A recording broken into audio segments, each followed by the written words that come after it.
Pernah nggak sih kalian merasa hidup di negara yang kaya raya tapi masih banyak yang susah? Kok bisa? Katanya kita punya sumber daya melimpah tapi tetap aja ada yang kesulitan cari makan. Nah, kalau kalian penasaran kenapa realitas kita seperti ini, mungkin kita harus belajar dari Tan Malaka. Ya, hari ini kita akan bahas salah satu buku yang paling berpengaruh dalam sejarah pemikiran Indonesia, Mandilog karya Tan Malaka.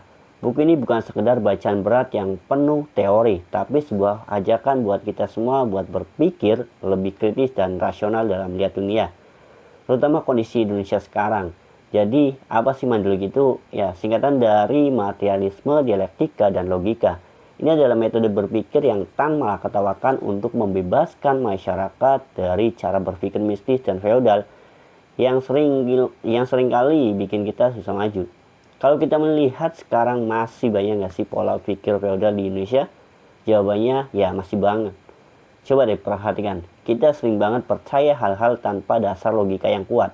Contoh simpelnya, banyak orang yang masih percaya kalau sukses itu cuma soal keberuntungan atau keturunan, bukan soal usaha dan cara berpikir yang benar.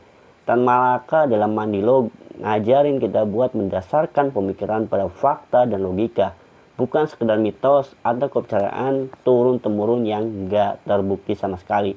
Kalau kita tarik ke kondisi sekarang, metode Mandilog ini penting banget. Misalnya dalam menghadapi masalah ekonomi, banyak yang masih berpikir kalau kesejahteraan itu hanya bisa datang dari pemimpin tertentu atau sekedar berharap pada janji-janji politik.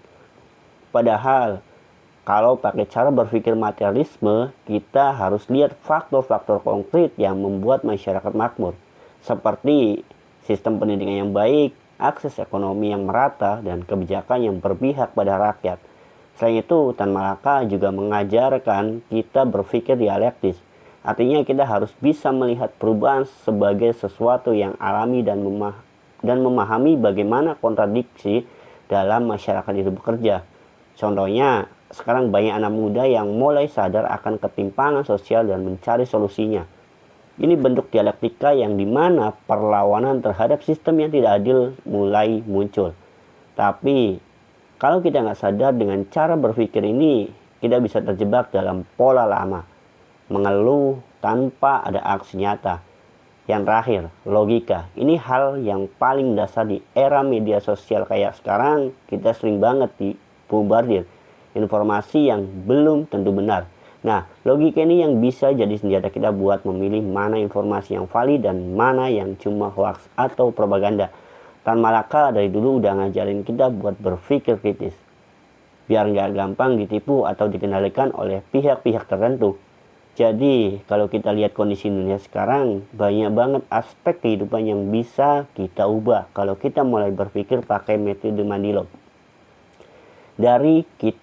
Dari cara kita melihat kebijakan pemerintah, menghadapi isu sosial, sampai dalam kehidupan pribadi, bukan cuma sekedar percaya mitos atau tradisi yang gak jelas, tapi pakai analisis yang rasional dan berbasis fakta.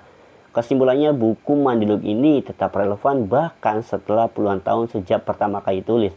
Tan Malaka menawarkan cara berpikir yang membantu kita memahami realitas dengan lebih jernih dan menghadapi tantangan zaman dengan lebih cerdas. Kalau kalian tertarik buat belajar lebih dalam, yuk mulai baca bukunya dan diskusi bareng. Karena perubahan besar selalu dimulai dari perubahan cara berpikir. Jangan lupa like, komen, dan subscribe untuk lebih tahu banyak hal tentang buku-buku yang menarik.